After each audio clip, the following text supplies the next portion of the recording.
chapter 10, text 15.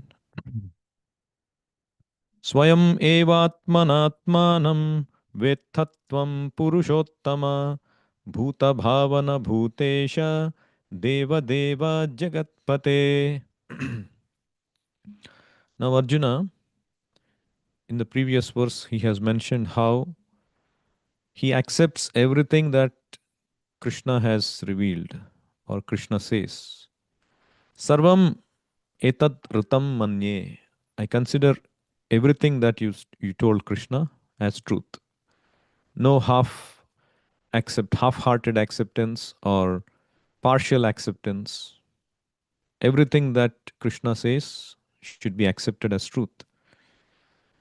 And if one does not do that, then vidur devana danavaha, whether they may be deva or danava, they won't be able to understand. And in this verse, he says, who can understand? Swayam eva atmana atmanam vettatvam purushottama. Indeed, you alone know yourself by your own potencies. Swayam eva atmana atmanam purushottama bhuta bhavana bhutesha deva deva jagatpate. Arjuna is calling Krishna as Purushottama. He is the ultimate greatest personality. Bhuta bhavana, origin of everything. Bhutesha, the lord of everything. Deva deva, the lord of all demigods. Jagatpate, the lord of the entire universe. So Swayam eva atmana atmanam vetatvam means Krishna can be known only by him and to anyone who he explains it. Like Prabhupada explains in the Bhagavad in the purport, Bhagavad Gita is the statement of Krishna, and since it is the science of Krishna, it should be understood from Krishna as Arjuna understood it. It should not be received from atheistic persons. So the science of Krishna should be understood from Krishna as Arjuna understood it, or from the bona fide representative of Krishna, coming in the disciplic succession of Krishna. Only they can explain. Only then we can understand the real meaning of Bhagavad Gita. So there was this book called Shah Jahan, written by one prominent scholar. So the scholar, in that book that he wrote, titled Shah Jahan, it was completely about the activities of Aurangzeb. How he was so ruthless and he was so merciless that he jailed his own father, he killed his own brother, and he performed so many atrocious activities. Page after page, it is describing him, his activities. So there was this journalist who read that book, and then he couldn't really understand why the book is entitled Shah Jahan. So he went to the author and asked him, why did you name the book as Shah Jahan? It should have been named as Aurangzeb and his atrocious activities. And then the author said, no, that's the point. You missed the point. The book was trying to highlight, project the pain felt by Shah Jahan. If you see several key locations, key paragraphs I highlighted, I wanted to highlight that pain, that emotion, that suffering of Shah Jahan. That is why the book is entitled Shah Jahan. So the point is, the real intent of the book is known by the author only. One can misconstrue or speculate different meanings, but the author knows the real intent. Similarly, the real intent, real meaning of Bhagavad Gita should be understood from Krishna as Arjuna understood it. Or the Supreme Lord Krishna can be known by persons who are in a relationship with him through the discharge of devotional service, like Arjuna and his successors. Persons of demonic or atheistic mentality cannot know Krishna. Mental speculation that leads one away from the Supreme Lord is a serious sin, and one who does not know Krishna should not try to comment on Bhagavad Gita. So, there are many, many editions of Bhagavad Gita that exist today, which are nothing but purely mental speculation. The author thinks, based on his scholarly understanding of Sanskrit, oh, this is what it means. Oh, there is nothing like Pandavas and Kauravas. There is nothing like Kurukshetra. One author commented like that. No, no, Kurukshetra is nothing but our body. The Pandavas are the good, and the Kauravas are the bad elements in the body. So we need to eliminate these bad elements. So this kind of commentary. So there is nobody called Krishna, or Krishna is just a historical person. There is something above Krishna who is superior. All this kind of mental speculation that leads one away from the Supreme Lord. It is a serious sin, it is said here. It is a serious sin to lead one away from the Supreme Lord. So mental speculation can, maybe it can please some people who are scholarly, or oh, such a nice analysis explanation of Bhagavad Gita. But you won't understand the real meaning, the real takeaway. You won't be able to get the real output from it. There was, in those days, this is 100 years ago, there was a vice chancellor of Benares Hindu University, a very famous university. I believe it exists even now. So, a very famous man, vice chancellor, he was named Madan Mohan Malviya. So, he came to the Gaudiya Mutt. Gaudiya Mutt is the spiritual institution started by our Acharya's Acharya, Srila Prabhupada's spiritual master, Srila Bhakti Siddhanta Saraswati Thakur. So, he came to meet Saraswati Thakur, and he was scholarly, and he wanted to understand some intricate philosophical questions, and he wanted to present to Saraswati Thakur. And Saraswati Thakur said, I won't answer you. And he was taken aback. Why? And he said, no, you should go ask the devotees who are washing the arati paraphernalia inside, who are washing the dishes inside. And then the scholar said, no, I'm asking very difficult questions on Vedanta. They won't be able to answer. But Saraswati Thakur insisted that he go and ask those pujaris who were cleaning the deity paraphernalia at that particular time. So, being submissive to the will of Saraswati Thakur, he went to ask them. And when he approached them, they said, well, now we are busy washing these plates, but you can also lend a hand. Please help us. And when we have finished, then your question will be solved. And even though he was such a famous, respectable man, he agreed to join and help do this humble service. And after all the brass was cleaned, he returned to Saraswati Thakur without saying anything more to the pujaris. And Saraswati Thakur then asked him, did you get the answer to your questions? And then Madan Mohan Malviya, he replied, yes, even without discussion. When I was helping clean the Arati paraphernalia, the answers automatically came in my mind. And then Saraswati Thakur said, yes, the philosophy of Krishna consciousness can be understood by a service attitude, not by any amount of intellectualism or mental speculation, trying to understand by oneself what this means, what this could have meant.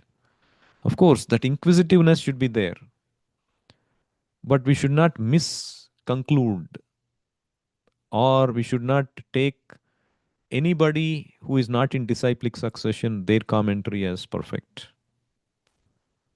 Sometimes, just for the fun of reading, people read different books just to get a different viewpoint. That may be for a material perspective or for intellectual titillation, but spiritual subject matter is serious matter. Even a small mistake, small misunderstanding about the tattva of Bhagavan, Krishna, can lead to havoc.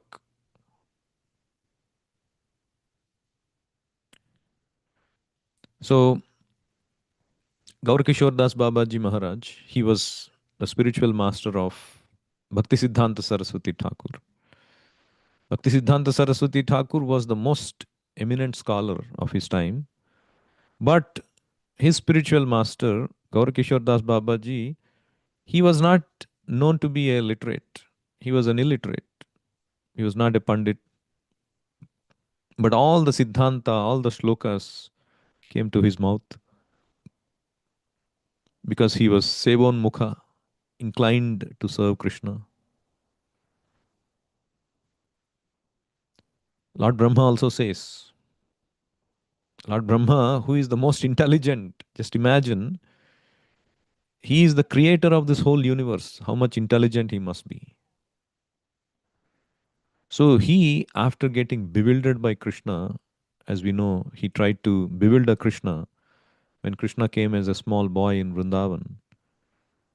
And Brahma stole all these cowherd boyfriends and calves of Krishna's and hid them. And he wanted to see if Krishna gets bewildered. Rather, Krishna expanded himself and manifested all these lost cowherd boys and calves. And then that bewildered Brahma in turn. And then he came to his senses that, oh, this is the Supreme Lord, Krishna. What am I doing? And then in that state of realization, he composes several verses. There he says, Gunatmanastepi gunan vimatum hitavatirnasya ka ishiresya kalena yairva vimitah sukalpair bhupam savahake vimitah dyubhasaha. What it means is, there may be a time where people become so expert, the science can become so advanced that someday they can count the particles of earth, the number of molecules of snow and light. See how difficult it is. But even if they come one day are able to do that, they would still fail to understand the qualities of the Lord.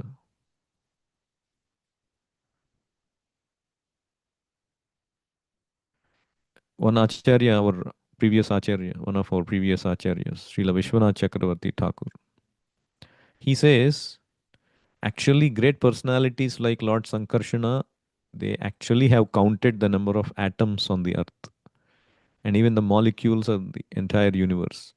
Yet, even such a personality as Sankarshana, who has been continuously chanting the glories of the Lord since time immemorial, has not even approached a final count of those glories.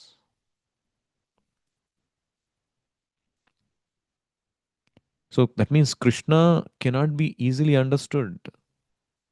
Krishna is infinite. By our mere mental speculation, tiny understanding, we cannot comprehend and understand Krishna. Krishna is expanding, ever expanding. Krishna is attractive even to Krishna.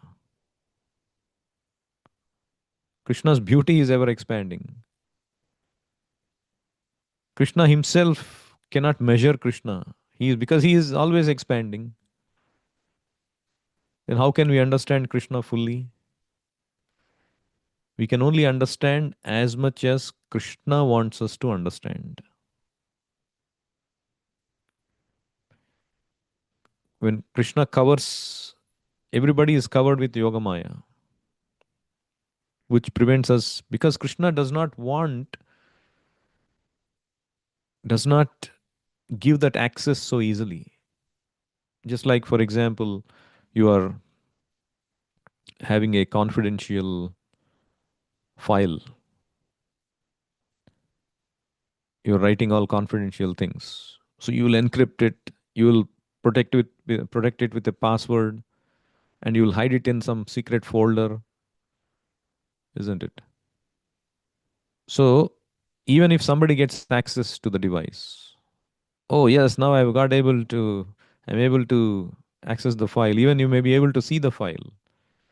Even if you open the file, yes, I've been able to open the file, but you can read only encrypted data, all junk. And if you read that and oh, that's all this file has, there's nothing so magnificent about it. Oh, that's all Krishna is about. Oh, Krishna is such and such person. I can figure this out. Like how Shishupala was trying to demean Krishna. The demons were trying to portray Krishna as such an ordinary man. He is nobody. Like Jarasandha, he said, no, I'm not going to fight with Krishna. He's not even of my ability. So, like that, people they misunderstand Krishna, and Krishna does not easily let them understand. Krishna covers with Yogamaya. Naham prakashah sarvasya Yogamaya samavritaha. Like one time we did a drama in the temple. So there was wonderful makeup done, and some people were decorated as demons. I think Prahlad Narsimha drama or something. Some people are decorated as devotees, some as Narsimha and all that. So this father, he was decorated as uh, uh, a demon, and he came and he was shouting and he was trying to create a fearful atmosphere. And then his own son was sitting in the crowd, small boy, and he started to cry. And the father later came, and this boy is still crying. Oh my God, demon is coming. His own father, he could not recognize. So, like that, Krishna covers our understanding with Yogamaya. That is why Queen Kunti, she prays, please remove that curtain of Yogamaya. Alakshyam sarvabhutanam antarbahir avastitam. Maya javanika channam अज्ञाधोक्षजमव्ययम् न लक्ष्यसे मूढ़दृशा नटो नाट्यधरो यथा Maya Javanika Channam. Channam means covered. Krishna is covered by this curtain of Yoga Maya. And if you have that curtain or some kind of a filter, if you are looking through a clear filter, clear glass, you will see exactly that person. But if you are looking through a red filter or a blue filter, you will see that person differently. Like in this material existence, we have all covered by these three filters: red, blue, and green. What are these? Goodness, passion, and ignorance. So, goodness is like, or white, red, and blue, whatever, let's say green. Goodness is like green, passion is red, blue is darkness, ignorance. So, combination of these modes, our consciousness is always covered by this combination of these modes. And we are always looking through this imperfectionism. So, Krishna or the spiritual master has to come and take that out so that we can actually see, truly see what Krishna is, what's the absolute truth is. Otherwise, we cannot see. We'll fall victim to this world is, this existence, this Kali Yuga is Mandaha Sumanda Matayo Mandabhagyahi Upadritaha. Manda means already we are slow, lazy in spiritual understanding. People are not even interested. Sumanda Matayo, even if somebody is interested, they get so many people posing as true spiritual practitioners. They get misguided. Mandabhagya, they are mostly unfortunate and always disturbed by these natural calamities. Upadritaha.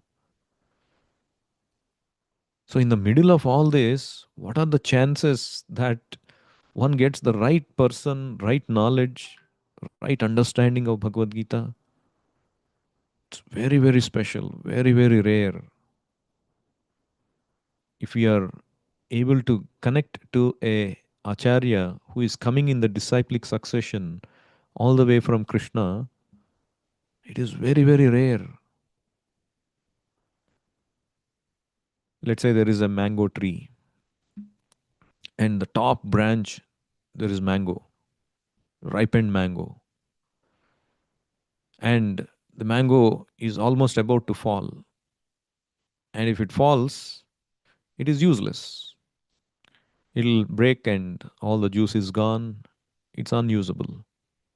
But if there is somebody on the top of the branch goes up and you know cuts that, takes that mango from the branch and carefully hands it over to the next person, and that person hands it over to the next person, coming all the way down,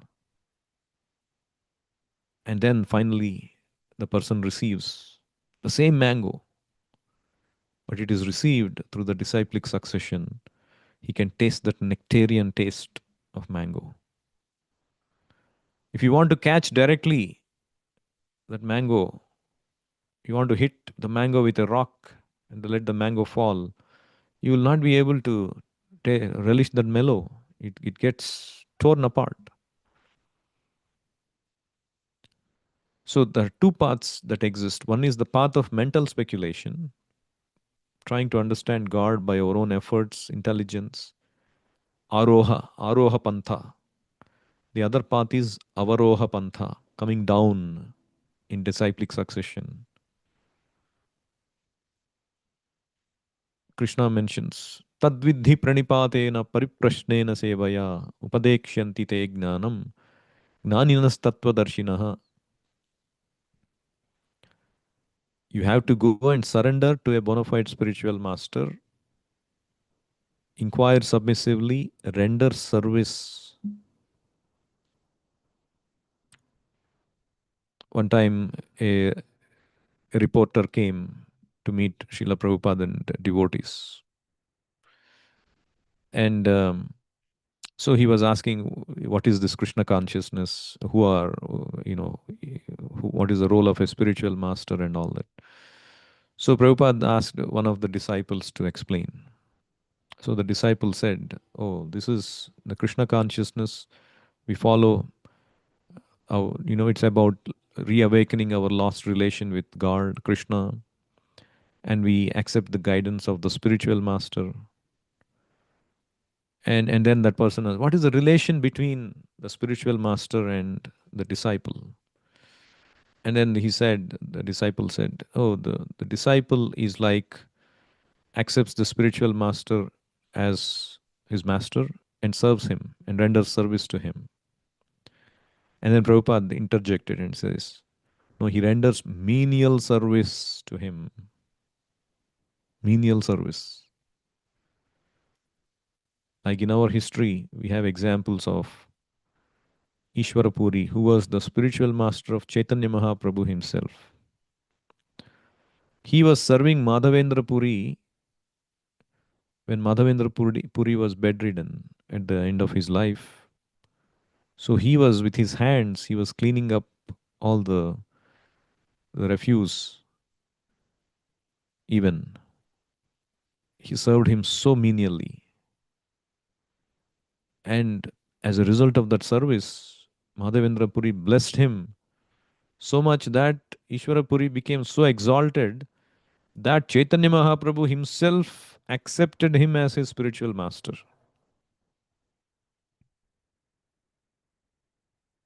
Similarly, there was another great personality, Narottam Das Thakur. He wanted to accept Lokanath Goswami as his spiritual master. But Lokanath Goswami was feeling very, very lowly and he would not accept him. And so Narottam Das Thakur, he decided, nevertheless, I'm going to serve my spiritual master, whether he accepts me or not. So every morning when Loknath Goswami would go for nature call on the field, Narottam Das Thakur would go early and he would clean up that place, make it so pleasant and neat. And Loknath Goswami would go for his nature call, and then like that it would go on for several days. And he was wondering what is happening, who is doing all this. And then one day he came early, and then he saw Narottam Das Thakur doing all of that cleaning work. And then he became so happy with his attitude. And Narottam Das Thakur became so blessed. He became one of the most stalwart acharyas who has written innumerable songs, beautiful melodious songs with complete tattva understanding of Krishna consciousness. So, yasya prasadad bhagavat prasado, yasya prasadan nagatih kutopi. Yasya prasadat, by whose mercy, by Guru's mercy, Bhagavat prasada, we get the mercy of Krishna. So, in other words, the only way to get the mercy of God is by serving or getting the mercy of his servant, the spiritual master. We cannot directly approach Krishna. Yasya aprasada nagati kutopi. There is no way.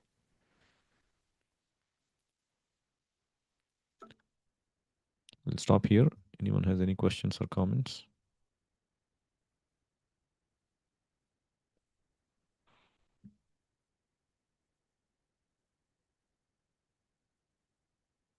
Bhagavad Gita as it is ki jai. Srila Prabhupada ki jai.